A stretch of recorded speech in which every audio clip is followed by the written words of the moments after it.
ओम शांति। ओम शांति बाबा। आज मैं आत्मा अपने परमपिता परमात्मा के चैतन्य उपस्थिति में इस अमूल्य अलौकिक मुरली का अध्ययन करने जा रहा हूँ, जिसके लिए लौकिक तौर पर दो बातों का ध्यान रखना है। एक कि बड़े फुर्सत से, एकदम इत्मीनान से अपने हाथों में स्वयं से मुरली का अध्ययन करना है, जिसके कारण हम बाबा के चैतन्य एक एक शब्द का अध्ययन जब गहराई से करते हैं तो बाबा मुझसे कह रहे हैं ऐसा अनुभव पाते हैं, और उनकी चैतन्य उपस्थिति का अनुभव से हम भाव विभोर हो उठते हैं। और साथ ही साथ जब दिनचर्या में हमारे लौकिक किरदार में वो कुछ भी परिस्थिति आती है तो बाबा की मुरली की वो बात कानों में ऐसे गूंजती है जैसे बाबा मेरे साथ उस वक्त भी खड़े हैं और मुझसे कान में बात को दोहरा रहे हैं। जब कोई हमारा लौकिक प्रिय हमसे कुछ कहता है तो हमें उनकी बात याद रहती है ना। बिल्कुल ऐसे ही परमात्मा की बातें हमें हमारे किरदार निभाते समय, हमारे जब विकर्म सामने आते हैं एक परिस्थिति बनकर, उस समय हमें याद रह जाते हैं। तो बस इसी अवस्था, ये चीज़ हमें लगातार हमारी उन्नति करती है। इसके लिए हमें फुर्सत से अपने हाथों में मुरली को लेना है और अलौकिक तौर पर करना क्या है कि अपने सूक्ष्म शरीर के साथ अपने उसी मन को जो यहाँ बहुत, जिसे हम कहते हैं कि भटकता है, वास्तव में वो छटपटा रहा है। बिल्कुल ऐसे जैसे मछली बिन पानी के छटपटाए, वैसे ही हम अपने वास्तविक परमपिता परमात्मा के सानिध्य से, उनकी उपस्थिति से जो दूर हो गए हैं, उसके कारण आज हमारा मन छटपटा रहा है, इसीलिए इधर उधर भटक रहा है कि वो अपने मूल स्थान तक पहुंच सके। तो बस उसे अभी फ़िलहाल सूक्ष्म शरीर को, अपने उसी मन को लेकर के पहुंच जाते हैं मधुबन की धरा पर, और उसमें भी खास तौर पर पांडव भवन के उन चार धामों में हम अपने दिल की बात कहने के लिए बाबा की कुटिया में जा सकते हैं। बाबा से लाड प्यार पाने के लिए बाबा के कमरे में जाकर बिना कुछ कहे, बिना कुछ सुने, बस सिर्फ बाबा और मैं, बाबा मुझसे प्यार कर रहे हैं, मैं बाबा के गोद में अपना सर रखे हुए हूँ और बाबा मुझसे दुलार रहे हैं, मेरे सर पर हाथ फिरा रहे हैं, ये अनुभव पा सकते हैं। और जब खुशियों का समय कुछ अनुभव प्राप्त करें, कुछ अलौकिक सफलता प्राप्त करें, तो बाबा के संग झूले में बैठकर झूला झूल सकते हैं। और जब हम में बिंदु रूप में स्थित होने की अभ्यास करनी हो तो पहुंच जाएं बाबा के उस शांति स्तंभ के पास, जहाँ बाबा अव्यक्त स्मृति के लिए उस स्तंभ है, वो स्थान है। तो वहाँ सूक्ष्म शरीर के साथ पहुँच जाना है। अभी फ़िलहाल हम चलते हैं हिस्ट्री हॉल में, जहाँ साकार तन का आधार लेते हुए मेरे बाबा ने ये मुरली चलाई थी। और लौकिक तौर पर तो बाबा ने ये मुरली पहले चलाई थी, लेकिन अलौकिक तौर पर आज मैं आत्मा जब अपने सूक्ष्म शरीर के साथ बाबा के चैतन्य उपस्थिति का अनुभव पाते हुए उसी हिस्ट्री हॉल में अपने सूक्ष्म शरीर के साथ उपस्थित होता हूँ, तो बाबा अपने दिल की बातें, जिसमें इस मुझ आत्मा के हित की, आने वाले समय की बातें भी होंगी, मेरे मन के सवालों के जवाब भी होंगे, उन सारी ही बातों को, बाबा के दिल की बातों को बाबा इसी मुरली में निहित करके मुझसे कहते हैं, मीठे बच्चे, चैरिटी बिगिंस एट होम। अर्थात जो देवी देवता धर्म के हैं, शिव के व देवताओं के पुजारी हैं, उन्हें पहले पहले ज्ञान दो। जो भक्ति की लाइन में लगे हैं ना, जो भक्ति कर रहे हैं बहुत, क्योंकि अभी जो हम आत्माओं को देखते हैं, अज्ञानी आत्माओं को, उसमें बहुत से लोग तो भक्ति भी नहीं कर रहे होते हैं, मतलब पूरी तरह से दूर हो चुके हैं, लेकिन बहुत सी आत्माएं अभी भी भक्ति कर रही हैं। दिल से भक्ति महसूस तो हम करते हैं, देखने में लगता है कि बहुत अच्छे से भक्ति कर रहे हैं। बाबा कहते हैं कि उनको पहले पहले ज्ञान दो, उनको प्राथमिकता दो ज्ञान देने में, क्योंकि भक्ति जिंदा है, मतलब परमात्मा के प्रति श्रद्धा भाव है। तो बस उसका स्वरूप, वो यथार्थ रूप नहीं जान रहे हैं, हमें उन्हें यथार्थ स्वरूप से परिचय कराना है। इसलिए बाबा कहते हैं बिगिन्स एट होम, मतलब वो देवी देवता धर्म के हैं, वो उसी परिवार के हैं, इसकी उम्मीद सबसे ज़्यादा है। इसीलिए बाबा आज कह रहे हैं कि चैरिटी बिगिन्स एट होम, घर से ही शुरुआत होती है। तो इसके कई मायने, कई तरह के आयामों से बाबा इसका अर्थ समझाते हैं। आज जो बाबा ने अर्थ लिया है वो है कि देवी देवता धर्म के जो देवी देवताओं के जो पुजारी हैं या शिव के पुजारी हैं, वो बाबा के परिवार के हो सकते हैं। हाँ जी, बाबा समझ गए। आगे प्रश्न रूप में बाबा कहते हैं कि बाबा का कौन सा कर्तव्य कोई भी मनुष्य नहीं कर सकते हैं और क्यों? बाबा का कर्तव्य कोई मनुष्य कैसे कर सकते हैं? और कहते हैं कि ऐसा और नहीं करने का कारण भी क्या है, क्यों नहीं कर सकते हैं? उत्तर बतलाते बाबा, सारे विश्व में शांति स्थापन करने का कर्तव्य एक बाबा का है। शांति स्थापन का जो कार्य है ना पूरा विश्व में, वो बाबा का काम है। मनुष्य विश्व में शांति स्थापन नहीं कर सकते, मनुष्य कर ही नहीं सकते पूरे विश्व में शांति की स्थापना, क्योंकि सब मनुष्य विकारी हैं। शांति की स्थापना तब हो जब बाबा को जाने और पवित्र बने। तो शांति की स्थापना का जो सबसे बेसिक चीज है, जो सबसे बेसिक रिक्वायरमेंट है, वो है पवित्रता। जो भी पवित्रता की धारणा में आएंगे ना, वही शांति की ओर अपना कदम बढ़ा सकते हैं। पवित्रता नहीं तो फिर आत्मिक कोई भी गुण सक्रिय हो नहीं सकता। बाबा को न जानने के कारण निधन के बन गए हैं। बाबा कहते हैं बाबा को भूलने के कारण ही तो सारा विकारों में धंसे हैं और गरीब दुखी पतित बन गए हैं। गीत है मरना तेरी गली में, ओम शांति। ओम शांति का अर्थ भी घड़ी घड़ी बताना पड़े, क्योंकि ओम शांति का अर्थ कोई भी नहीं जानते। वह कहते हैं बार बार बाबा को बतलाना पड़ता है, क्योंकि जो भी नई आत्माएं आई, अज्ञानी आत्माएं होती हैं, वो नहीं जानती हैं। जैसे घड़ी घड़ी बोलना पड़ता है, मन मना भव, अर्थात बेहद के पिता को याद करो। मन में बाबा की याद समाई रहे, मन बाबा से जुड़ा रहे। ओम का अर्थ कह देते हैं, ओम मतलब भगवान। बाबा कहते हैं ओम अर्थात मैं आत्मा। भक्ति में हमें ओम का मतलब भगवान बतलाया गया था। ओमकार, ओम का मतलब भगवान, स्वयं भगवान। लेकिन बाबा हमें बतलाते हैं ओम का अर्थ है आत्मा, और ये मेरा शरीर, में मुझ आत्मा का ये शरीर है। मुझे ये डिवाइस दिया गया है अपने किरदार को निभाने के लिए और ज्ञान में आने के बाद अभ्यास करने के लिए। ज्ञान समझ में आ गया, उसका एक ही सार है कि हमें अब हमारा बाकी का जीवन, लौकिक जीवन, प्रैक्टिकल लाइफ जिसको हम कहते आए, वो हमारे प्रैक्टिस के लिए है, अभ्यास के लिए। इसमें भिन्न भिन्न तरह के प्रश्न आएंगे, खास करके हम जिस सब्जेक्ट में कमज़ोर होंगे उसका प्रश्न ज़्यादा आएगा, ज़्यादा बदल के आएगा, लेकिन प्रश्न हर तरह के आएंगे। और ये अभ्यास के लिए बस यही सजगता हमें रखनी है। परमपिता परमात्मा भी कहते हैं ओम, मैं भी आत्मा हूँ, परम धाम में रहने वाला हूँ। बस यही है कि बाबा जो आत्मा है वो परम धाम में रहने वाले हैं, तो वो परम आत्मा हो गए। तुम आत्माएं जन्म मरण के फेरे में आती हो और मैं नहीं आता हूँ। हाँ, मैं साकार में आता हूँ जरूर। और कहते हैं हाँ, मैं साकार में जरूर आता हूँ, लेकिन तुम बच्चों को सृष्टि के आदि मध्य अंत का सार समझाने बाबा अवतरित होते हैं। जन्म हमारी तरह गर्भ में आकर के जन्म नहीं लेते हैं ना, बूढ़े तन में अवतरित होते हैं, और वो भी हमारे कल्याण के लिए।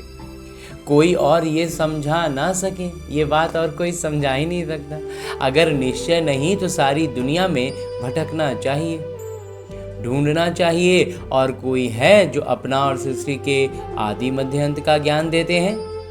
बाबा कहते हैं अगर निश्चय नहीं हो रहा है ना बाबा की बात पर, तो बाबा कहते हैं फिर ढूंढो, निकलो पूरा दुनिया में ढूंढ के आओ कि कोई और ऐसा मिलता है जो अपना भी और अपने इस सृष्टि के आदि मध्य अंत का ज्ञान देते हो। परम पिता परमात्मा के बगैर सृष्टि चक्र के आदि मध्य अंत का राज कोई बता ना सके, कोई राजयोग सिखा ना सके, पतितों को पावन बना नहीं सकते, और कोई में दम नहीं है जो हम इतने पतित मनुष्यों को इतना पावन बना दें कि वो देवता बन जाए। ये जबरदस्त जो बोलते हैं ना ताकत, अलौकिक शक्ति से ही ये हो सकता है, और जो बाबा कर रहे हैं। पहले पहले जो भी देवी देवताओं के पुजारी हैं उन्हों पर पुरुषार्थ करो समझाने का। बाबा कहते हैं जो देवी देवता के पुजारी हैं ना, पहले बाबा कहते हैं उनको समझाने का पुरुषार्थ करो, उनको प्राथमिकता दो समझाने में। आदि सनातन देवी देवता धर्म वालों ने ही पूरे 84 जन्म लिए हैं, वहीं अच्छी रीति समझ सकेंगे। बाबा कहते हैं पूरा 84 जन्म उन्हीं आत्माओं ने लिए हैं, और वहीं फिर अच्छी रीति से समझा सकेंगे, और वो समझेंगे भी, क्योंकि उनमें भक्ति का वो भावना है। तो उनकी भावना जैसे ही सटीक बात से जुड़ जाएगी, हमारी आत्मिक स्थिति उनको स्पर्श कर देगी, और बस वो बाबा का ज्ञान समझ लेंगे। बाद में आने वाले 84 जन्म ले ना सके, तो जो बाद वाली आत्माएं होंगी ना, वो 84 जन्म वाली होंगी ही नहीं। ये सुनेंगे भी वो जो देवताओं के पुजारी होंगे, और कहते हैं जो 84 जन्म वाले होंगे वही सुनेंगे ना, और जो गीता पढ़ने वाले होंगे, और लौकिक में वो कहीं ना कहीं भक्ति से जुड़े ही रहेंगे, जो 84 जन्म वाली आत्माएं होंगी। गीता में सिर्फ ये भूल की है कि भगवान के बदले श्री कृष्ण का नाम डाल दिया है। तो गीता पढ़ने वालों को समझाना चाहिए, पूछना चाहिए कि परमपिता परमात्मा शिव से आपका क्या संबंध है। बाबा कहते हैं उनसे पूछना चाहिए कि परमात्मा पिता से आपका संबंध है क्या संबंध है उनका आपसे।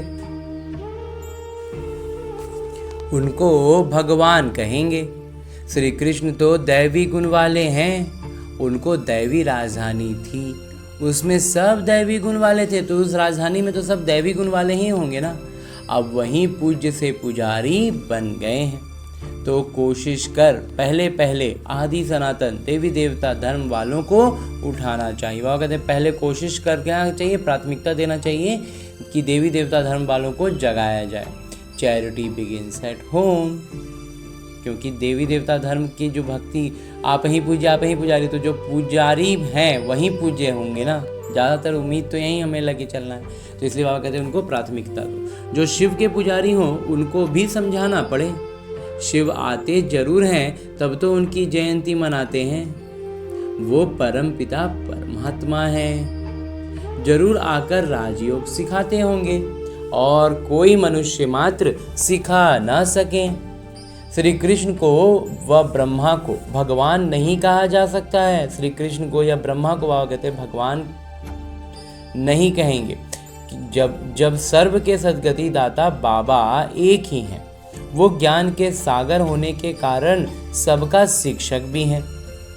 बाबा कहते हैं सबके सद्गति दाता हैं तो वो पिता हैं, ज्ञान के सागर हैं तो शिक्षक हैं। सृष्टि के आदि मध्य अंत और इतिहास भूगोल दूसरा कोई जानते नहीं, और सृष्टि का आदि हो, मध्य हो, अंत हो, और इतिहास भूगोल जो कुछ भी है ये दूसरा और कोई जान ही नहीं सकता ना।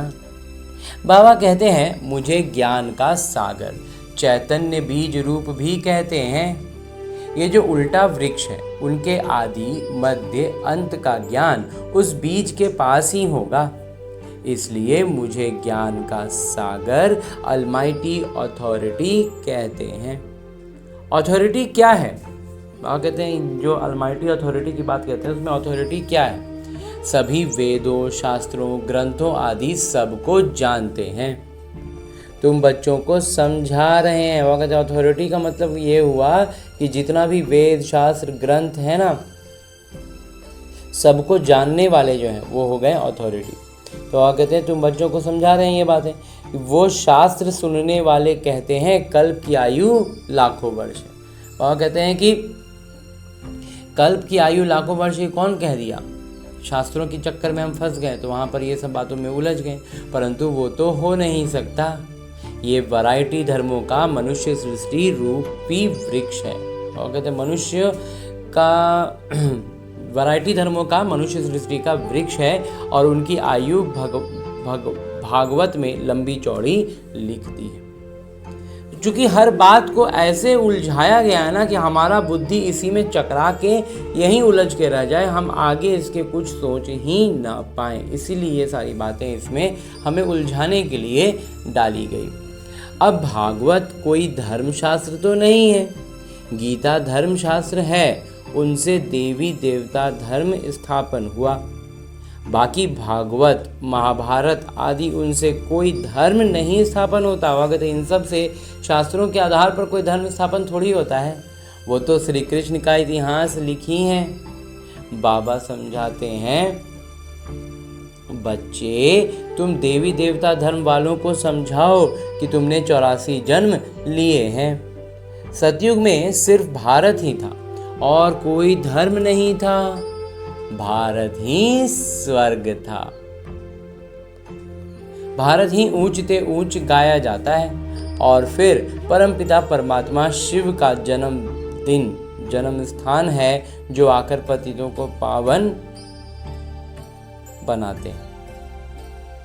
बाबा कहते हैं कि भारत ही जो है वो ऊंच ते ऊंच गाया जाता है, क्योंकि यहाँ पर परमपिता परमात्मा के शिव बाबा के अवतरण भूमि है और इसी अवतरण भूमि पर बाबा अवतरित होकर के हमें पावन बनाते हैं। शिव की पूजा भी यहाँ होती है, जयंती भी यहाँ मनाई जाती है। जरूर पतित दुनिया में ही आए होंगे, पुकारते भी सब हैं, पतित पावन आइए। भारत पावन था, फिर 84 जन्मों का चक्र लगाया है। तो बाबा कहते हैं, इस बात पर बाबा बताते हैं कि जब सब कोई पतित हो गए हैं तो भगवान को बुलाते हैं। तो उस पर बाबा कहते हैं कि भारत पावन था, फिर 84 जन्मों का चक्र लगाया है। जो पावन स्वर्गवासी थे अब वो नरकवासी पतित बने हैं, वहीं पावन स्वर्ग वाले आत्माएं अभी पतित हो गई हैं और नरकवासी बन गई, क्योंकि यहाँ से जाने का तो ऑप्शन है ही नहीं। तो जाहिर सी बात है, जो आ गया वो यहीं रह गया है और पतित हो गया है। पावन बनाया शिव बाबा ने, पतित बनाया रावण ने। इस समय है ही रावण का राज्य। हर नर नारी में 5 विकार हैं। बाबा कहते हैं कि ये समय ही रावण राज्य का है ना, तो हर नर नारी में 5 विकार हैं ही। सतयुग में विकार थे ही नहीं, और वहीं जब बात सतयुग की हो तो वहाँ विकार थे ही नहीं, निर्विकारी थे। अब पतित हैं, तो अभी हम पतित हैं ना, तो देवी देवताओं तक की कल्पना करते हैं, उनके बारे में बोलते भी हैं, सुनते भी हैं, तो विकारों से जो उनको ढक देते हैं, उनमें भी विकार जोड़ देते हैं, तो जो सबसे बड़ी हमारी भूल हो जाती है। बाबा कहते हैं अब पतित हैं, तब तो बुलाते हैं कि आइए, आकर फिर से पावन बनाइए। सतयुग में हम सो पावन थे, 21 जन्म राम राज्य में थे, अब तो है रावण राज्य, सब विकारी हैं। बाबा कहते हैं काम महाशत्रु है, सब विकारों में सबसे बड़ा शत्रु काम महाशत्रु है। ये आदि मध्य अंत दुख देता है, अब इन पर जीत पाए पावन बनो। बाबा कहते हैं अब इस विकार पर जीत पा करके पावन बनो। काम जीत जगत जीत, बाबा का एकदम फिक्स है बात। काम पर अगर जीत पा लिए ना तो जगत जीत बन ही गए। तुमने जन्म जन्मांतर पाप किए हैं, सबसे तमो प्रधान बने हो, आत्मा में खाद पड़ती गई। पहले तो गोल्डन एजेड थे, फिर सिल्वर एजेड, फिर कॉपर, खाद पड़ते पड़ते सीढ़ी उतरते आए। एक तो बाबा जब ये सीढ़ी की बात कहते हैं तो इस ब्रह्मा कुमार को नदियों का वो सफ़र याद आता है। और अभी कल के बातों से, कल की मुरली में जो एक मंथन चल रहा था, उससे एक बात समझ में आई कि सतयुग त्रेता तक हम एकदम बहुत सुखी थे। बाबा ने कहा कि त्रेता के अंत तक दुख नहीं था, तो वहाँ तक दुख नहीं था, लेकिन जब द्वापर आया होगा ना, तो एक तरह से अगर विकारों में धंसने की बात करें तो शुरू में ना, जैसे पैर भीगी हुई ज़मीन कैसे होता है, पैर मतलब एक तरह सूखा हुआ ज़मीन पर एकदम अच्छे से चल रहे थे, फिर थोड़ा थोड़ा पानी भींगा भींगा हुआ सा आने लगा। द्वापर की शुरुआत में पैर के तलवे के नीचे पानी जो सतह थी वो विकारों में सटने लगी। पैर जो चल रहे थे, पाँव, वो विकार उसमें आ गया। फिर धीरे धीरे धीरे धीरे उसका स्तर, उस पानी का, उस नमी का स्तर बढ़ने लगा। तो फिर क्या हुआ कि हमारे जो पंजा जिसको बोलते हैं ना, पैर की कलाई तक, उतना दूर तक हमारा धंसते गया। और द्वापर के अंत होते होते तक घुटनों तक हम धंस चुके थे। और फिर जब कलयुग की शुरुआत होती है तो फिर घुटना से लेकर कमर और कमर से लेकर छाती तक हम कलयुग के आधे या आधे से अधिक समय में हम धंस गए। और जब अब कलयुग का अंतिम समय आया है तो अब हम गर्दन और गर्दन से ऊपर नाक तक विकारों में धंस गए हैं। और जब तक पानी छाती तक होता है ना, तब तक हम अपने जब नॉर्मल हम पानी की बात करें तो जब तक छाती के स्तर तक पानी रहेगा ना, नदियों वगैरह में अगर हम नहाने जाएं तो वहाँ तक हम अब मतलब अपने आप में इतना भरोसा लगता है कि हम अपने आप को संभाल सकते हैं, हम अपने आप को मतलब अपना शरीर को हम रोक सकते हैं, संभाल सकते हैं, इधर उधर कर सकते हैं। लेकिन जब पानी गर्दन तक आ जाए ना, तब अपने शरीर पर नियंत्रण छूटने लग जाता है, हम अपना ही संतुलन नहीं रखने पाने लगते हैं। और उसके बाद अगर पाँव उठ गया या हिल गए, गिर गए, तो फिर पूरी तरह से डूब गए। अगर तैरना नहीं आता हो तो मतलब बहुत मुश्किल वाली अवस्था हो जाती है, गर्दन तक नहीं, और उससे ज़्यादा गहरा हो गया तब तो फिर बहुत ही भारी हो जाती है बात। तो वही हाल अभी हमारा उस जल की जगह विकारों से है। पूरा विकार में अब हम इतना ज़्यादा धंस गए हैं ना कि अब हमारे ऊपर ही हमारा नियंत्रण नहीं है। क्योंकि इसीलिए इस ब्रह्मा कुमार को ये बात, ये उदाहरण, ये मंथन चला कि जब कुछ समय पहले की हम बात करें ना, तब तक हर एक व्यक्ति में अपना एक असूल, अपने एक कायदे, अपना ही एक होता था, सेल्फ डिसिप्लिन कहें या जो भी नाम दें उसको, एक हर व्यक्ति का एक अपना होता था, वजूद होता था, एक पहचान होती थी, जो अब एकदम ख़त्म हो गया है। अब किसी भी व्यक्ति का कुछ भी अपना मतलब कोई उसका, जिसको आज मतलब साहित्यिक भाषा में कहें या फिर आध्यात्मिक भाषा में उसको चरित्र कहते थे, उसका कैरेक्टर में इतना दम होता था ना, हर एक व्यक्ति का, एक साधारण व्यक्ति भी होता था लेकिन उसमें एक अपना दम होता था कि नहीं, ये काम तो हम कर नहीं सकते, ये हो नहीं सकता कि ये काम वो व्यक्ति कर दे, ये हम मतलब हमारा हम पेटेंट में था ये बात। ये हम अपने जीवन की बात कर रहे हैं, अपने जीवन से 2-4 जनरेशन पीछे तक का जो भी हमारे संबंध संपर्क में है, उनसे हम जब बात करते हैं, उनसे मिलते जुलते हैं, तो ये बातें हमें समझ में आती हैं। तो लेकिन अब क्या हो गया, अब किसी भी आत्मा के प्रति हम कोई भी इस तरह की ठोस बात सोच ही नहीं सकते। उसी में जैसे श्री राजीव दीक्षित जी का नाम इस ब्रह्मा कुमार ने बतलाया था कि उनके माध्यम से पहले बाबा ने उनके मार्ग से, मतलब उधर का एक मार्ग, भारत का सच्चा इतिहास और आयुर्वेद का ज्ञान लेने के बाद बाबा का ज्ञान को अच्छे से समझ पाए, स्पष्ट हुआ। तो उसमें जैसे श्री राजीव दीक्षित जी जो थे, वो क्या थे, वो ऐसे व्यक्ति थे कि उनके बारे में हम आज भी कह सकते हैं कि वो ये नहीं कर सकते थे, वो अंग्रेजियत के पीछे नहीं जा सकते थे, वो जो भी था, मतलब उनके बारे में हमने जो जाना, उनका जो चरित्र से हम परिचित हुए, वो वैसे ही थे, वो उसमें बदलाव नहीं हो सकता था। तो वैसा आज हम किसी भी कैरेक्टर, किसी भी आत्मा के बारे में नहीं कह सकते हैं, और ना खुद के बारे में भी हम ये जान पाते हैं। क्यों? क्योंकि हमारा आत्मा का स्तर इतना ज़्यादा विकारों में धंस गया, इतना ज़्यादा धंस गया कि हम अपना सेल्फ नियंत्रण भी खो बैठे। बिल्कुल इसीलिए इस ब्रह्मा कुमार को याद आया ये पानी वाला उदाहरण कि छाती तक जब तक पानी रहता है ना, तब तक थोड़ा थोड़ा अपना कंट्रोल कम होने लगता है, और गर्दन तक पानी आ गया और गर्दन से ऊपर उठने लग गया तो फिर नियंत्रण नहीं रह जाता है। अपने आप को, अपने शरीर को हम नहीं थामने लग जाते हैं, हम नहीं पाएंगे। पानी जिधर जैसे जहाँ ले जाएगा, पैर ज़मीन पर रखते हुए भी पाँव मानो टिक नहीं रहे हैं, ऐसा महसूस करते हैं ना। हर किसी ने जो पानी में नहाए हो और तैरना ना आता हो, उनको ये अनुभव होगा। तो बस वही चीज़ इस ब्रह्मा कुमार को मंथन में आती है। तो विकारों में हम वैसे ही धंस गए हैं। तो अब ऐसे में जब तक हम ठोस हाथ, जैसे बड़े बड़े तीर्थों पर या गंगा स्नान वगैरह में क्या होता है, रस्सी बांध दी जाती है, तो मजबूती से रस्सियाँ बांधी हुई होती हैं ताकि आप उस रस्सी को पकड़ लें तो कम से कम आप डूबेंगे नहीं, कहीं बहेंगे नहीं। तो बस वैसे ही परमात्मा की श्रीमत का ये डोर हमें मिला है, इसको जब हम कस के पकड़ लेंगे ना, तो हम अपने आप को संभाल पाएंगे, विकारों से ऊपर उठ पाएंगे। बाबा कहते हैं ये सारी बातें भारत की ही बात है। ये सारा बात जो इस ब्रह्मा कुमार के मंथन में चला और बाबा ने जो अभी तक बतलाया वो सब भारत की ही बात है ना। सतयुग में 8 जन्म, फिर त्रेता में 12 जन्म, फिर वही भारतवासी चंद्रवंशी वैश्यवंशी बनते हैं, वहीं उस सूर्यवंशी जो थे वहीं फिर अभी तक सूर्यवंशी बने ना। आत्मा इम्प्योर बनती, आत्मा में सारी अशुद्धियाँ जुड़ती जाती हैं, आत्मा धंसते चला गया। जैसे लौकिक में हम शरीर की बात कर रहे हैं, शरीर नदी में पानी में धंसते चला जाए, डूबते जाए तो एक लेवल के बाद वो अपना कंट्रोल खो दिया। आत्मा का भी वही है, एक लेवल के बाद उसने इस आत्मा ने अपना कंट्रोल खत्म हो गया उसका। बाबा कहते हैं मैं आकर कल्प कल्प भारत को स्वर्ग बनाता हूँ, फिर रावण नरक बनाता है। ये ड्रामा बना हुआ है, बाबा आते हैं स्वर्ग बनाते हैं और रावण आकर के उसको नरक बना देता है और कहते हैं ये भी ड्रामा है। अब बाबा समझाते हैं ज्ञान सागर तो शिव बाबा है ना। बाबा जब खुद आते हैं तब वो बतलाते हैं ना कि वो ज्ञान के सागर स्वयं परमपिता परमात्मा ही हैं, ऊंचते ऊंच शिव हैं, सबके पूज्य। तो बाबा हैं जो सबसे ऊंचे हैं और वो हमेशा पूज्य हैं।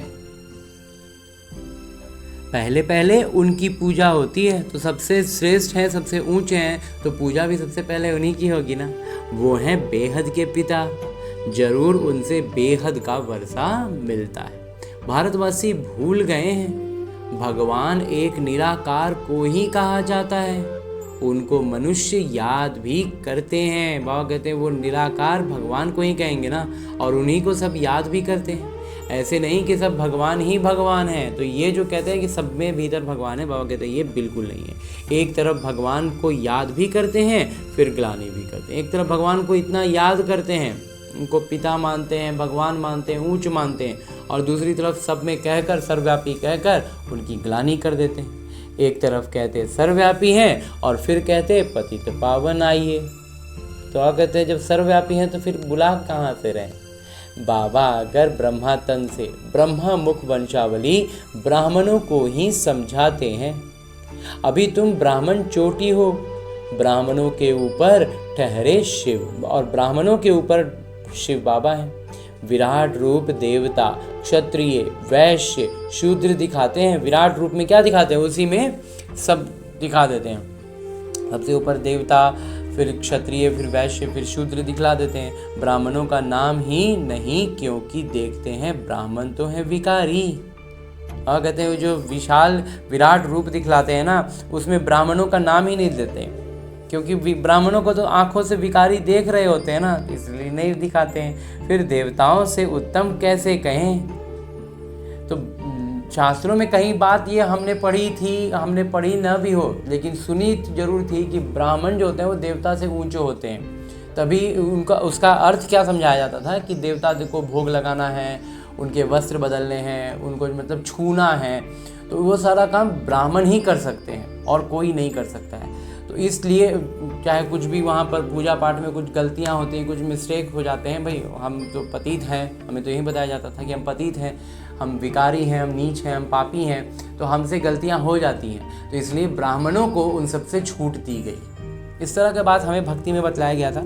तो उसमें यही हम जानते थे कि ब्राह्मण का मतलब वही, लेकिन जब विराट चित्र बनती है तो उसमें ब्राह्मण को तो देखते हैं कि भाई ब्राह्मण तो खुद विकारी है, तो वो देवता से उच्च कैसे होंगे। तो ये बात कहीं ना कहीं भक्ति में उनको खटकती होगी, तो इसीलिए नहीं बनाते थे। बाबा कहते देखते हैं कि ब्राह्मण तो है विकारी, फिर देवताओं से उत्तम कैसे कहें। बाबा समझाते हैं, वो भी गाते हैं, ब्राह्मण देवी देवताए नमः। ब्राह्मणों के आगे भी देवी देवताएं नमः कहते हैं। और बाबा जब आए, बाबा ने वास्तविक ब्राह्मण धर्म हमें समझाया, हमें बतलाया कि हम हुए ब्राह्मण, जो विकारों से ऊपर उठे वो ब्राह्मण हुए इस विकारी दुनिया में रहते हुए, और बाबा को पहचाना। और उसके बाद जो ब्राह्मण बनेंगे वहीं फिर फरिश्ता बन पाएंगे, और फरिश्ता बनने वाले ही देवता बनेंगे। हर कोई जो ब्राह्मण बना वो जरूरी नहीं कि फरिश्ता बने, और जो फरिश्ता नहीं बनेंगे वो देवता नहीं बनेंगे। मतलब देवता कहने का मतलब तो त्रेता के अंत में आ जाएंगे, तो नाम का तो हो जाएगा, लेकिन वो मतलब पीछे वाला। और जो पूज्य देवता है वो फरिश्ता बनकर ही देवता बनेंगे। तो मतलब ये मार्ग है, पहले इस पति दुनिया में है, फिर ब्राह्मण बनना है, ब्राह्मण से फरिश्ता और फरिश्ता से देवता। ये मतलब पैटर्न है, इसमें कोई चेंजेस नहीं हो सकता है। इसलिए बाबा कहते हैं कि एक्यूरेट कोई जानता ही नहीं है कि इन्हों का राज्य कब था। तो ये सारी बातें हमें मालूम ही नहीं कि कब इनका स्थापना हुआ, कैसे इनको राज्य मिला। ये इसी दुनिया के वो विश्व के मालिक थे, ये बातें तक हम नहीं जानते थे। स्वर्ग कहाँ से आया अब तुम समझते हो। तो स्वर्ग के बारे में भी बहुत सारा मिथ हमें बताया, मैंने उलझा दिया गया था कि स्वर्ग कहीं 7वें आसमान पर, मतलब आसमान में भी 7 हो गए थे, और उस 7वें आसमान पर जाकर के स्वर्ग होता था। और वहाँ से वो देवी देवताएं जो होते थे ना, वो लाइव यहाँ का धरती का सब कुछ देखते रहते थे। क्या मतलब समझ में नहीं आता है, ऐसा ऐसा हम लोग का बुद्धि को उलझाया जाता था। बाबा कहते हैं अब तुम समझते हो, बाबा आकर ब्रह्मा द्वारा स्वर्ग की स्थापना करते हैं। जब बाबा का ज्ञान समझते हैं तब हम सब बात एकदम स्पष्ट समझ में आ जाता है ना, फिर कहीं कुछ डाउट बचता ही नहीं है। शंकर द्वारा नरक का विनाश कराते हैं। महाभारत की लड़ाई भी लगी थी ना, जिससे स्वर्ग के द्वार खुले थे। गाते हैं परंतु कुछ भी समझते नहीं। ये भी दिखाते हैं कि इस रुद्र ज्ञान यज्ञ से विनाश ज्वाला प्रज्वलित हुई। बरोबर अभी वही किरदार चल रहा है। बाबा कहते हैं अभी गीता का वही एपिसोड चल रहा है, लाइव और प्रैक्टिकल जिसको हम कहते हैं, वही वाला एकदम प्रैक्टिकल एपिसोड चल रहा है। 5000 वर्ष पहले भी लड़ाई लगी थी, तब पतित दुनिया विनाश हुई थी। गीता का ज्ञान जब सुनाते हैं तो कहते हैं सेनाएं थीं, कहते हैं 3 सेनाएं थीं। यूरोपवासी यादव सेना, जिन्होंने साइंस से मूसल इन्वेंट किए। वह कहते हैं जो 3 सेनाओं की बात होती है ना, उसमें ये यूरोपवासी हुए, ये यादव सेना की श्रेणी में आते हैं। और इन्होंने ही क्या किया है, साइंस के माध्यम से बड़े बड़े मिसाइलें इन्वेंट की हैं, ईजाद किए हैं। गीता के पूरे 5000 वर्ष हुए। बाबा समझाते हैं ये 3 सेनाएं अभी भी हैं। गाया हुआ है विनाश काले विपरीत बुद्धि, अर्थात परमपिता परमात्मा से विपरीत बुद्धि। विपरीत बुद्धि का मतलब क्या? विपरीत बुद्धि विनाश काले, विनाश का काल में विपरीत बुद्धि हो जाता है। ये हमने बहुत भक्ति में सुना था, लेकिन किससे विपरीत हो जाता है? परम पिता परमात्मा से विपरीत बुद्धि। जिनको विकारों में ही पूरा अपना दम लगा देते हैं, वो बाबा के ज्ञान को समझने में, श्रीमत पर चलने में उनको समझ में ही नहीं आते रहती है बात, तो वो हो गए ना विनाश काले विपरीत बुद्धि।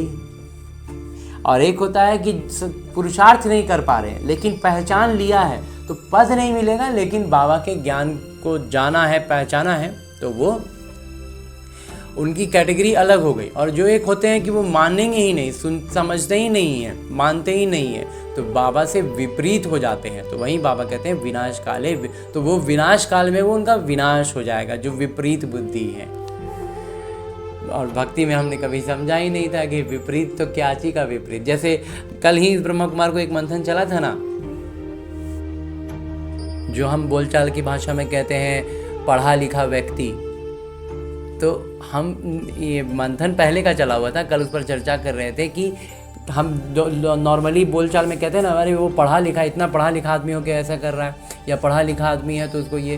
बाबा इस ब्रह्मा कुमार का ये मंथन रहा जब ज्ञान की स्पष्टता होने लगी कि पढ़ा लिखा, और ख़ास करके जब जिस मार्ग से बाबा ने इस ब्रह्मा कुमार को घुमा के लाए अपने पास, तो उस मार्ग में जब गए तो समझ में आया कि पढ़ा लिखा का मतलब है, उसमें साइलेंट है एक वर्ड, और वो है क्या पढ़ा और क्या लिखा। तो अंग्रेजियत पढ़ा और विकारों को लिखा, अपनी बुद्धि में विकार लिख लिया कि यही मेरा है, और अंग्रेजियत को पढ़ लिया। यही होता है पढ़ा लिखा। जो भी आज पढ़ा लिखा व्यक्ति है ना, वो विकारों में अच्छे से लिप्त है, अंग्रेजियत की बुखार उस पर चढ़ी हुई है। वहीं पढ़ने के लिए पढ़ा ही होता है और कुछ पढ़ाया ही नहीं जाता है, ये एकदम स्पष्ट बात है। तो विकार को पढ़ना लिखना ही आज के समय में पढ़ा लिखा व्यक्ति है। तो वैसे ही बाबा कहते हैं ये जो हमने विपरीत बुद्धि की बात सुनते आए थे, विनाश काले विपरीत बुद्धि, विनाश काले विपरीत बुद्धि, तो किससे विपरीत बुद्धि, क्या विपरीत बुद्धि? तो बाबा से विपरीत बुद्धि। बाबा कहते हैं जानते नहीं हैं, तो बाबा को ही नहीं जानते हैं तो क्या विपरीत दिशा में ही दौड़ रहे हैं। विकारों को, रावण का राज्य है तो रावण के अनुसार दौड़ रहे हैं। सिवाय तुम्हारे कोई की प्रीत नहीं है, सबकी विनाश काले विपरीत बुद्धि है, सबका बुद्धि विपरीत ही है, बाकी तुम पांडवों की है प्रीत बुद्धि। तो जिन्होंने बाबा को पहचान लिया वो तो पांडव बन गए, ब्राह्मण बन गए ना, तो उनकी तो प्रीत बुद्धि हो गई। तुम शिव बाबा को ही याद करते हो, जानते हो शिव बाबा हमको 21 जन्मों का वर्षा देने आए हैं। तुम्हारी प्रीत बुद्धि है शिव बाबा के साथ, बाकी तो कोई पाप को बाबा को जानते ही नहीं। बाबा कहते हैं हम शिव बाबा को प्रीत बुद्धि है हो गई हमारी, क्योंकि हमने बाबा को जान लिया, पहचान लिया, बाकी तो कोई बाबा को जानते ही नहीं है। तो 3 सेनाएं हुई ना, एक हो गए हम पांडव, एक हो गई कौरव, और बाकी तीसरी सेना हो गई जो कौरवों के ही पक्ष में रही, जो कहते रहा कि हम तो अलग हैं, लेकिन जुड़ जाता है वो उसी में, जो उसको भक्ति में कहते थे ना कि श्री कृष्ण ने पूछा था कि आपको क्या चाहिए, दुर्योधन से पूछा कि आपको मैं चाहिए, मतलब मेरा साथ चाहिए या मेरी नारायणी सेना चाहिए। तो उसने कहा नहीं, मुझे आपकी सेना चाहिए, आपको अकेले को लेकर के मैं क्या करूँगा। तो श्री कृष्ण जो थे वो अर्जुन के पक्ष में आ गए, पांडवों के पक्ष में आ गए, और उनकी जो सेना थी वो सेना चली गई थी कौरवों के साथ। तो बिल्कुल ऐसे ही यहाँ पर भी बाबा कहते हैं वही 3 सेनाओं वाली बात यहाँ पर भी होती है। पांडव और कौरव हैं और बाकी हैं मिसाइलों से बड़े बड़े विनाश को अंजाम देने वाले यूरोप वासी। तो बाबा कहते हैं कि बाकी तो कोई बाबा को जानते ही नहीं, तो 3 सेनाएं हुई ना, तुम हो पांडव सेना। तो हम तो बाबा के पांडव सेना में आ गए और हमारे साथ बाबा हैं। विनाश काल तो है ही, और बाकी बाबा कहते हैं विनाश काल तो है ही। तुम जानते हो मौत सामने खड़ा है। शिव बाबा कहते हैं तुम पवित्र बनेंगे तो नई दुनिया का मालिक बनेंगे। सतयुग में एक ही देवी देवता धर्म था और कोई धर्म नहीं था। अभी और सब धर्म है, बाकी आदि सनातन देवी देवता धर्म है नहीं। बाकी बाबा कहते हैं अभी बाकी सारा धर्म है और एक आदि सनातन देवी देवता धर्म ही नहीं रहा।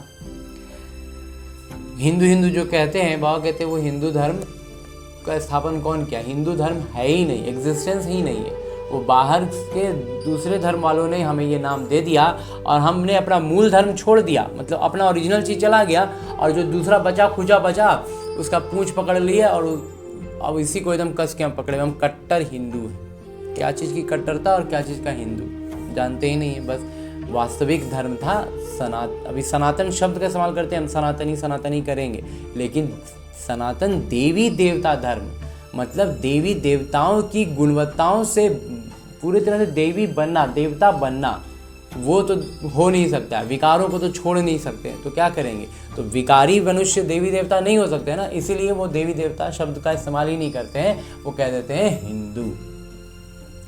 सही बाबा कई बार कह चुके हैं। तो बाबा कहते हैं अपने को देवी देवता समझते ही नहीं है, सोच ही कल्पना से ही बाहर हो गया ना। जैसे ब्रह्मा कुमार ने कहा ना, पूरी तरह से विकार में डूब गए हैं, अपना ही नियंत्रण खत्म हो गया, तो पहचान भी नहीं पा रहे। कहते हैं हम तो पतित हैं, देवताओं के आगे महिमा गाते हैं। आप सर्वगुण संपन्न 16 कला संपूर्ण हो। अपने को कहते हैं हम विकारी हैं, खुद के लिए विकारी कहेंगे और देवताओं के लिए सारा गुण बता गाएंगे, सारी गुण महिमा गाएंगे। अपने को कहते हैं विकारी, मैं निर्गुण हारे में कोई गुण नहीं। बाबा को याद करते हैं, अपने पिता को, परमात्मा को याद करते हैं, लेकिन उनका यथार्थ परिचय नहीं है। तुमको भी एक बाबा को याद करना है, तो हमें भी अब बाबा को याद करना है, अपने भगवान को ही, अपने पिता को ही याद करना है, और वो भी वही कर रहे थे, लेकिन वहाँ पर यथार्थ परिचय नहीं था। अब हमारा पास बाबा का यथार्थ परिचय है ना, हम बाबा को अब सामने से पहचानते हैं। बाबा को याद करने बगैर पावन नहीं बनेंगे तो उच्च पद नहीं पाएंगे। वह कहते हैं अगर बाबा को याद नहीं करेंगे ना तो हम पूरा पावन नहीं बनेंगे, और पूरा पावन नहीं बनेंगे इसका मतलब क्या हुआ कि थोड़ी बहुत सजाएं खानी होंगी, तो सजाएं जहाँ खाएंगे तो पद भ्रष्ट हो जाएगा। इसलिए बाबा कहते हैं उच्च पद नहीं पाएंगे। और अगर बाबा की पूरी तरह से एकदम अच्छे से याद में रह जाएंगे ना तो सजाओं की श्रेणी से हम ऊपर उठ जाएंगे। सजाओं के चक्कर में नहीं फंसेंगे, और नहीं फंसेंगे तो उसका दूसरा एवजा ये मिलेगा कि हमें वहाँ उच्च पद मिलेगा। अपवित्र दुनिया का जब विनाश हो तब ही दुनिया में शांति हो। बाबा कहते हैं जब तक अभी इस पुरानी दुनिया का विनाश नहीं होगा ना तब तक पूरी तरह से शांति स्थापन नहीं हो सकती। मनुष्य कोशिश करते हैं भारत में और दुनिया में शांति हो। ये कोशिश में तो लगे हुए हैं ना कि भारत में शांति हो, पूरी दुनिया में शांति हो, परंतु वो तो एक पिता का ही काम है। मनुष्य तो है ही विकारी। वह कहते ये काम पिता का है, परम पिता परमात्मा का काम है पूरे विश्व में शांति लाना। इन विकारी मनुष्यों के दम की बस की बात ही नहीं है। वो शांति कैसे स्थापन कर सकते हैं जब उनका मतलब उनकी स्थिति में ही नहीं आ रहा है, उनका पावर में ही चीज नहीं है, तो वो कर कैसे सकते हैं। घर घर में ही झगड़ा है, बल्कि अभी क्या हो रहा है, अब तो विकार का और तमो प्रधानता बढ़ गया, तब घर घर में झगड़ा है। बाबा को न जानने के कारण बिल्कुल ही निधन के बन पड़े, एकदम गरीब हो गए ना। आत्मिक गुणों की श्रेणी से देखें, उस नजरिया से देखें, आध्यात्मिक नज़र से देखें तो सब कोई एकदम गरीब हो गया, एकदम दयनीय स्थिति में है ना। सतयुग में बिल्कुल ही पवित्रता, सुख, शांति थी। अभी फिर बाबा वो पवित्रता, सुख, शांति स्थापन कर रहे हैं और कोई कर ना सके। बाबा जो सुख, शांति, पवित्रता की स्थापना कर रहे हैं ना, बाबा कहते हैं ये काम और कोई कर ना सके। भारतवासी अब नरकवासी हैं। स्वर्ग में जब थे तो पुनर्जन्म भी स्वर्ग में लेते थे, अब पतित हैं इसलिए पतित पावन बाबा को याद करते हैं। तो जब पवित्र थे तो पुनर्जन्म भी स्वर्ग में ही लेते थे ना, पवित्र दुनिया में ही लेते थे। अब पतित हैं तो बाबा को याद करते हैं, लेकिन पहुंच नहीं पाएंगे ना अभी स्वर्ग में। अभी तो बच्चे जानते हैं पारलौकिक पिता को याद करने से ही विकर्म विनाश होंगे। लौकिक पिता से तो हद का वर्षा मिलता है। लौकिक पिता से हमें क्या होता है, जो उनकी लौकिक संपत्ति होती है उसका हमें वर्षा में वो उसका हमें अधिकार मिलता है, और हम जब पारलौकिक पिता को पहचानते हैं, उनके पास जाते हैं, तो उनका अलौकिक संपदा का अधिकार हमें मिलता है। पारलौकिक बेहद के पिता से बेहद का वर्षा ले रहे हो, ये समझने की बातें हैं। ये कोई सत्संग नहीं है, ये जो बाबा का ज्ञान मुरली है ना, या फिर जहाँ सेंटर वगैरह पर भी या मधुबन में भी जब ज्ञान चलता था, बाबा ज्ञान सुनाते थे, तो ये कोई सत्संग नहीं था, ये साधारण सत्संग नहीं था ना। ये ज्ञान बाबा विकारों से ऊपर उठने का, कर्मों के हिसाब किताब को समझने का विद्यालय है, ज्ञान की पढ़ाई है। ये कोई बैठ के खड़े सिर्फ सुन लिए और हो गया वाला काम सत्संग नहीं है ना। ये कोई सत्संग नहीं है, वो है भक्ति मार्ग और ये है ज्ञान मार्ग। ये मार्ग ही पूरी तरह से अलग हो जाता है। वहाँ बस बैठ के सुन लेना है और कुछ नहीं करना है। और यहाँ पर क्या है, बाबा से बात होती है। अपने जीवन में जो हम समझते हैं, जो अनुभव पाते हैं, उसको हम बाबा से बोलते हैं, फिर बाबा हमें उस पर अपना जवाब देते हैं। हमारे आने वाले समय के लिए हमें तरीका बतलाते हैं कि कैसे माया का क्या क्या परिस्थिति बदल के आता है, कैसे वो हर कुछ करेगा, हमें क्या क्या करना है। हम ओवरऑल की बात करें तो हम पतित हो गए हैं और बाबा हमें पावन बनाने आए हैं। तो उसके लिए ज्ञान से शिक्षा दे के एक एक बात स्पष्ट करके सजा सवार के बाबा हमें देवी देवता बनाने आए हैं। तो बस हमें अपने उसी अलौकिक श्रृंगार पर ध्यान देना है। लौकिकता में अब कुछ भी नहीं रखा है, बस अभ्यास के अलावा इस लौकिक दुनिया, इस लौकिक जीवन का दूसरा कोई अर्थ ही नहीं है। तुमको खुशी होती है, बाबा हमको स्वर्गवासी बनाते हैं। बहुत खुशी होती है बाबा, जब बाबा हमारे इतने करीब आकर के हमसे, हमारे सामने, हमारे सम्मुख बैठ करके हमसे इतना फुर्सत से बात करते हैं। तो खुशी तो होगी ना कि हम इतने पतित थे, इतने नरक में विकारों के पीछे लगे हुए थे, हर तरह का विकार से लिप्त थे, उससे बाबा एकदम से हमें ऐसे उठा लेते हैं गोद में और स्वर्ग के लायक देवता बना रहे हैं। तो खुशी में तो झूम उठते हैं ना। विकारों से ऊपर उठते के साथ तो दुख खत्म हो जाता है, और फिर सुख की जो अनुभूति है, जो परमात्मा की गोद में आने से मिलता है, उसकी खुशी, उसका नशा एकदम ही अलग हो जाता है। बाबा कहते हैं जो कल्प पहले स्वर्गवासी बने हैं वही अब बनेंगे। तो स्वर्गवासी भी वही बनेंगे जो कल पहले बने हैं ना। ब्राह्मण बनने बगैर देवता कभी बन नहीं सकेंगे। जब तक ब्राह्मण नहीं बनेंगे। ब्राह्मण का मतलब दो बातें, एक बाबा का परिचय मिल गया, बाबा को पहचान लिए, और दूसरा विकारों से ऊपर उठ गए, तभी ब्राह्मण कहलाएंगे। और तो जो ब्राह्मण कहलाए मोटे मोटे तौर पर, वहीं फिर उसमें महीन सूक्ष्म स्तर पर मेहनत करके फरिश्ता बनेंगे और फरिश्ता से देवता बनेंगे। तो जब तक ब्राह्मण ही नहीं बने, बाबा का परिचय ही नहीं मिला, बाबा को ही नहीं पहचान पाए, विकारों से ऊपर नहीं उठ पाए, तो ब्राह्मण नहीं बने तो वो देवता कहाँ से बनेंगे? विकारों को छोड़ेंगे नहीं तो ये समझने की बातें हैं ना, समझ रहे हैं बाबा। अभी तो भारत में कोई कला नहीं रही है, अब तो कोई कला, किसी भी आत्मा में कुछ कला बचा ही नहीं, किसी को भी पता नहीं पड़ता है, किसी को कुछ मालूम ही नहीं चलता है ना। इतना ज़्यादा पतित हो गया कि साधारण बातें नहीं समझ में आती हैं। तो कुंभकर्ण की नींद में सोए पड़े हैं, तुमको बाबा ने अभी जगाया है, तुम यहाँ आए हो स्वर्गवासी बनने, सिवाय बाबा के और कोई बना नहीं सकते। तो स्वर्गवासी बाबा के अलावा कोई बनाएगा क्या? स्वर्ग कहा जाता है सतयुग को, नर्क कहा जाता है कलयुग को, यथा राजा रानी तथा प्रजा। अभी सब विकार से पैदा होते हैं, तो अभी का स्थिति क्या है? अभी कोई भी हो, साधु महात्मा ही क्यों ना बन गया हो, लेकिन वो पैदा तो विकार से ही हुआ है ना। लेकिन देवताएं कभी विकार से पुनर्जन्म नहीं लेते। देवताओं का सबसे पहली खासियत, सबसे बड़ी विशेषता क्या हो जाती है कि उनका जन्म ही विकारों से नहीं होता, निर्विकारी जन्म लेते हैं। बच्चे अभी बाबा से पवित्र रहने की प्रतिज्ञा करते हैं, लेकिन चलते चलते हार खा लेते हैं। बाबा कहते हैं अभी बच्चे, क्या होता है कि बाबा के सानिध्य में आते हैं ना, तो एकदम बहुत ऊंचा अनुभव करते हैं और ये प्रतिज्ञा करते हैं कि अब विकार में नहीं जाएंगे। लेकिन फिर अभ्यास का प्रश्न जब सामने आते हैं ना, इस जीवन को, जिस किरदार को हम निभा रहे होते हैं, इस किरदार में अभ्यास करने के लिए अलग अलग तरह के प्रश्न आते हैं। तो जिस सब्जेक्ट में हम कमज़ोर होंगे उसके प्रश्न ज़्यादा डिफ़िकल्ट वाले आएंगे, या फिर यूँ कहें कि हमारी स्थिति ऐसी होती है कि साधारण क्वेश्चन भी हमें डिफ़िकल्ट लगे, दूसरों को वो क्वेश्चन डिफ़िकल्ट ना भी लगे, लेकिन हमारे लिए वो डिफ़िकल्ट क्वेश्चन होता है। और उन क्वेश्चंस में, वैसे प्रश्न जब हमारे सामने आते हैं तो हम उलझ जाते हैं। बाबा कहते हैं चलते चलते हार खा लेते हैं, फिर की कमाई चट हो जाती है। तो वैसे में अगर जब हम, क्या होता है, हार खाते हैं, खास करके बाबा काम विकार पर कहते हैं, काम विकार में अगर हम गिर गए ना, बाबा का ज्ञान समझने के बाद भी अगर हम काम विकार में गिर गए, तो बाबा कहते हैं की कमाई चट हो जाती है, बड़े जोर से चोट लगती है। काम विकार में जहाँ गिरे ना, बाबा कहते हैं चोट बड़ा जोर का लगता है।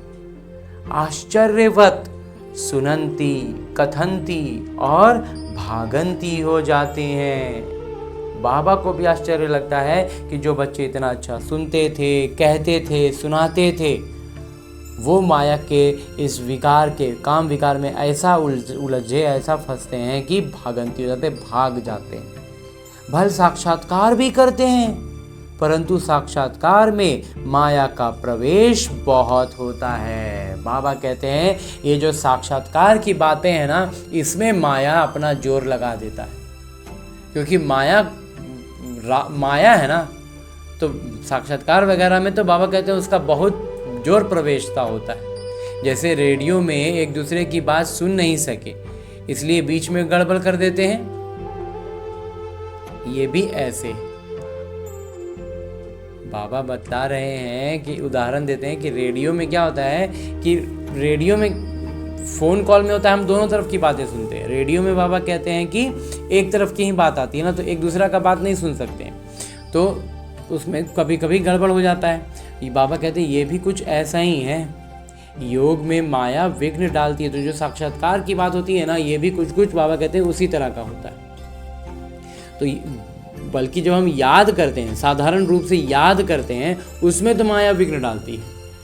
तो साक्षात्कार वगैरह में तो उसको घुसने का बाबा कहते हैं जगह मिल जाता है, तो वहाँ घुस जाता है।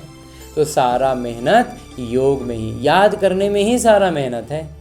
भारत का प्राचीन योग गाया हुआ है। तो सबसे ज़्यादा पावरफुल कोई चीज़ है तो वो है भारत का प्राचीन योग, जिसको बाबा याद का नाम देते हैं। बाबा के परमपिता परमात्मा का पहले परिचय पाना और फिर उनकी याद में रहना, यही है भारत का प्राचीन योग। अच्छा, मीठे मीठे सिकिलते बच्चों प्रति माता पिता बाबा का याद प्यार और आशीर्वाद। रूहानी बाबा की रूहानी बच्चों को नमस्ते। हम रूहानी बच्चों की ओर से रूहानी माता पिता को याद प्यार और प्रणाम। धन्यवाद बाबा, धन्यवाद। मुरली के लिए भी धन्यवाद और इस अनूठे अलौकिक ब्राह्मण जीवन के लिए भी बहुत बहुत बहुत धन्यवाद बाबा, बहुत धन्यवाद।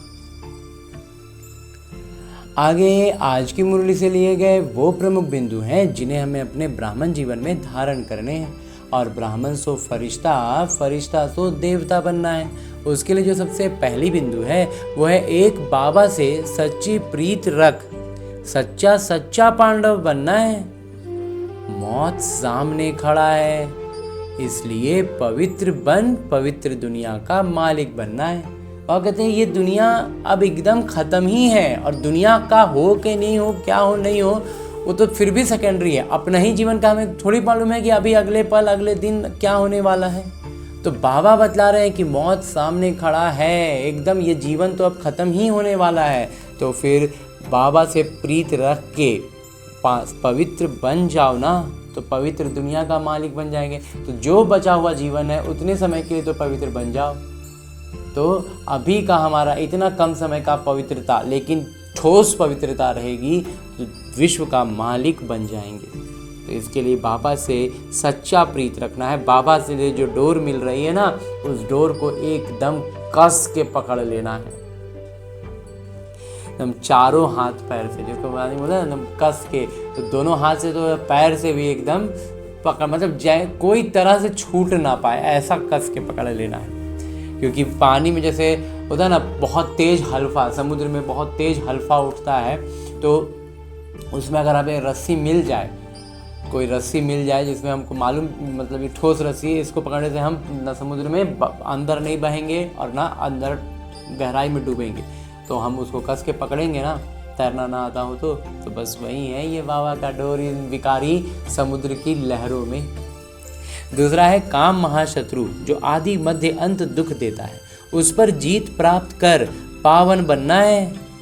याद से विकारों की खाद निकाल आत्मा को गोल्डन एजेड बनाना है। बाबा कहते हैं काम महाशत्रु जो शुरू से हमें दुख ही देते आया, आदि मध्य अंत दुख दिया है, उस पर जीत पा करके क्या करना है, पावन बनना है।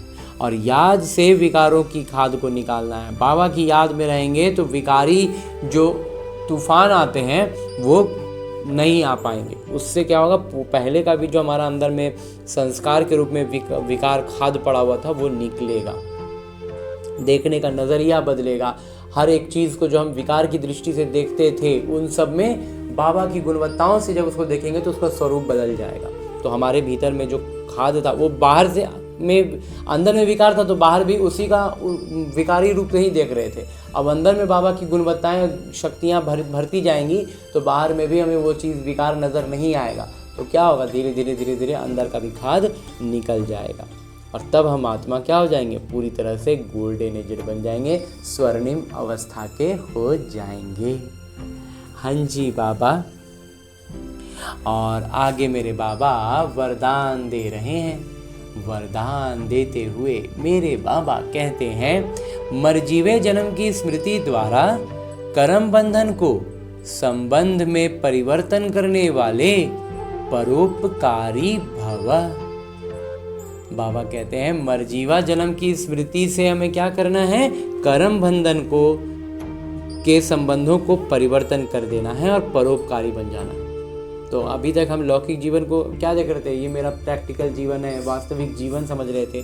बाबा कहते हैं अब इसको क्या कर दो, अब अपना मर्जीवा जन्म, मतलब हम बाबा का बच्चा बन गए, तो ये लौकिक जीवन अब हमारा वास्तव में समाप्त हो गया है, ये स्मृति रहेगी। तो कर्म का जो बंधन हम महसूस कर रहे थे वो पहले तो वो बंधन खत्म होगा। संबंध जो आएंगे, जो संबंध हमारे उनमें जुड़े हुए थे, उस संबंधों को हम क्या प्रैक्टिस पेपर में परिवर्तन कर पाएंगे। और जब हम प्रैक्टिस पेपर में परिवर्तन करेंगे तो परोपकारी हो जाएंगे। कैसे होंगे, आत्मिक स्थिति जागृत हो जाएगी ना। प्रैक्टिस पेपर के रूप में जब हम उन संबंधों को देखेंगे तो हर एक आत्मा के साथ अपना हमारा जो भी किरदार है, सुख देने का या दुख पाने का, जो भी हम हैं, किसी से सुख मिल रहा है, किसी से दुख मिल रहा है, सब में हम बाबा की याद में रहेंगे। तो जितना ज़्यादा हम बाबा की याद में रहेंगे, हम बाबा के करीब होंगे। बाबा के करीब होंगे तो अन्य आत्माओं के प्रति परोपकार की ही भावना भरपूर होगी ना। हाँ जी बाबा, विस्तार से बाबा कहते हैं, लौकिक कर्म बंधन का संबंध अब मर्जीवे जन्म के कारण श्रीमत के आधार पर सेवा के संबंध का आधार है। लौकिक कर्म बंधन का जो संबंध है, बाबा कहते हैं अब मर्जीवा जन्म के कारण उसको क्या बना देना है, श्रीमत के आधार पर सेवा के संबंध का आधार बना देना है। कर्म बंधन नहीं, सेवा का संबंध है। वो कर्म बंधन नहीं है, वो हमारे सेवा का, जो ब्रह्मा कुमार का मंथन से जो शब्द निकल के आता है वो है प्रैक्टिस, अभ्यास का उसको समझना है कि मुझे वो कर्म बंधन में जो आत्माएं हैं उनके साथ मुझे अभ्यास करने के लिए मिला है, और जिस सब्जेक्ट में मैं थोड़ा कमज़ोर हूँ ना, उसका प्रैक्टिस ज़्यादा करना पड़ता है, तो इसलिए वो मुझे उसी रूप में मुझे देखना है। और ऐसे में अगर किसी से मुझे लौकिक थोड़ा बहुत तो सुख मिलता है, तो अगर वो सुख मिल रहा है तो उसे बाबा का निमित्त मानना है कि बाबा मुझे सुख दे रहे हैं, उसको निमित्त बनाकर। और अगर दुख मिल रहा है तो ये याद रखना है कि मेरे अभ्यास के लिए है, तो मुझे बाबा के याद में रहकर, बाबा की गुणवत्ताएं और शक्तियों की जागृति के साथ उस आत्मा के सिद्ध की तरफ से जो भी कुछ आ रहा है, जो भी बात व्यवहार, जो कुछ भी सामने आ रहा है, उस पर हमारी जो प्रतिक्रिया जाएगी वो परमपिता परमात्मा की गुणवत्ताओं से भरपूर होकर जाएगी। तो हम उस दोनों ही कंडीशंस में बाबा की याद में रह पाएंगे ना। तो इसलिए बाबा कहते हैं कर्म बंधन नहीं, तो कर्म बंधन नहीं मानना है, अब उसको क्या मानना है, सेवा का संबंध मानना है। सेवा के लिए उसको अपना जीवन में समझना है। सेवा के संबंध में वैरायटी प्रकार की आत्माओं का ज्ञान धारण कर चलेंगे तो बंधन में तंग नहीं होंगे।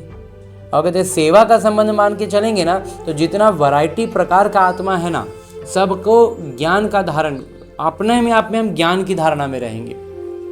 हर एक समय बाबा की गुणवत्ताएं, शक्तियों की जागृति, उनके सानिध्य में खुद को अनुभव करेंगे। तो जितना वैरायटी का भी क्वेश्चन आ जाए ना, हर एक प्रकार का परिस्थिति हो, आत्मा का व्यवहार हो, बात हो, कुछ भी हो, कोई भी काम हो, सब कोई को हम अभ्यास के नज़र से देखेंगे तो वह कहते हैं कितना भी वैरायटी का आ जाए, हर तरह की वैरायटी आ जाए, हम ज्ञान की धारणा में चलेंगे, बाबा के सानिध्य में रहेंगे, तो कोई भी बंधन, जिसको अभी तक हम बंधन समझ रहे थे, उससे हम तंग नहीं होंगे। मैं तो प्रैक्टिस के लिए है ना, तो प्रैक्टिस तो जितना बेहतर करें, जितना ज़्यादा करें, उतना ऊंची स्थिति होगी ना। लेकिन अति पाप आत्मा, अपकारी आत्मा से भी नफरत व घृणा के बजाय रहम दिल बन तरस की भावना रखते हुए सेवा का संबंध समझकर सेवा करेंगे तो नामी ग्रामी, विश्व कल्याणी व परोपकारी गाए जाएंगे। और कहते हैं जब इतना अभ्यास का स्थिति हमारा बनेगा ना, तब क्या होगा कि जितना अधिक से अधिक अति पाप आत्मा हो, कितना भी अपकारी आत्मा हो, लेकिन उस आत्मा के प्रति हमारे मन से न नफरत निकलेगा, न घृणा आएगी, हमारे मन में रहम की भावना आएगी। स्वाभाविक होगा, ये ब्रह्मा कुमार का अपना निज अनुभव भी है। ये चीज़ स्वाभाविक तौर पर ना उसके प्रति रहम आता है, घृणा आएगी ही नहीं ना।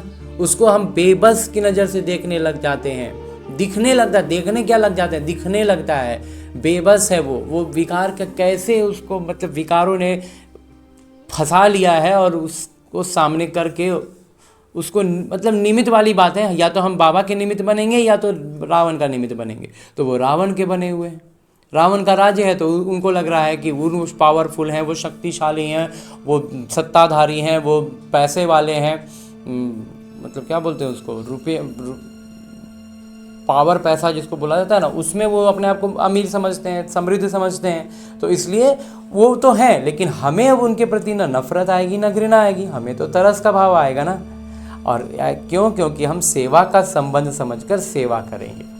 हमारे मन में बस सेवा का भावना, सेवा का संबंध है, यही समझकर जब सेवा करेंगे तो बाबा कहते हैं हम नामी ग्रामी, विश्व कल्याणी होंगे और परोपकारी गाए जाएंगे। हाँ जी बाबा। और आगे स्लोगन है, मुरली का उपदेश है, समय व परिस्थिति प्रमाण वैराग्य आया तो ये भी अल्पकाल का वैराग्य है, सदा काल के वैरागी बनो। वह कहते हैं समय या परिस्थिति कुछ ऐसा आया तो उसके अनुसार, परिस्थिति आया ना तो अब हम वैराग्य में आ गए। अभी कुछ नहीं मिल पा रहा है, कुछ नहीं हो पा रहा है, कोई साधन नहीं मिल पा रहा है, तो हम ठीक है ना, हम ऐसे भी रह सकते हैं, हम रह लेंगे। और कहते हैं वो तो हुआ एक अल्पकाल का वैराग्य, लेकिन हमें सदा काल का वैरागी बनना है। मन में भावना रहे ही नहीं। जिस वक्त हम साधनों का इस्तेमाल कर रहे हैं, कल भी बाबा ने कहा था ना, साधनों का इस्तेमाल करो, लेकिन साधना के नीचे रहे, वो साधना के अधीन रहे। साधना उस पर निर्भर न रहे कि साधन नहीं है तो हम साधना नहीं कर पा रहे हैं, नहीं हो रहा है। नहीं, साधन है कि नहीं है फर्क ही नहीं पड़े, ये स्थिति हमारी होनी चाहिए। समझ गए बाबा? और अभी तक हमने परम पिता परमात्मा से इतना अमूल्य, अलौकिक, श्रेष्ठ साकार मुरली को परम पिता परमात्मा के चैतन्य उपस्थिति में अध्ययन करने का प्रयास किया और उनकी चैतन्यता का अनुभव भी किया ना।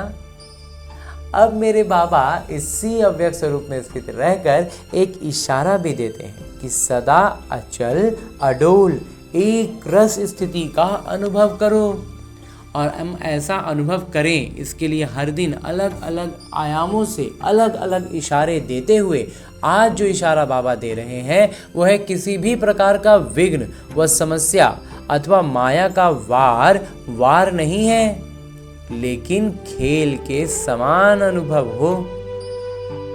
तो खेल समझने से खुशी खुशी पार कर लेंगे और अवस्था एक रस रहेगी। तो कहते हैं किसी भी प्रकार का विघ्न हो, समस्या हो या माया का वार लगता, अभी तक अगर हम ऐसा समझते थे कि ये विघ्न आया है, ये समस्या आई है, ये माया का वार आया है, बाबा कहते हैं इसको अब उस नज़र से देखना। हर चीज़ में नज़र, सबसे पहले नज़रिया ही बदल देना, उसका स्वरूप ही वो दिखाई ना दे, तब हम सहज पुरुषार्थी हो जाते हैं। दिखबे नहीं करेगा ना हमको, ना दिखेगा ना हम उस पर हमारी वैसी प्रतिक्रिया कुछ निकलेगी।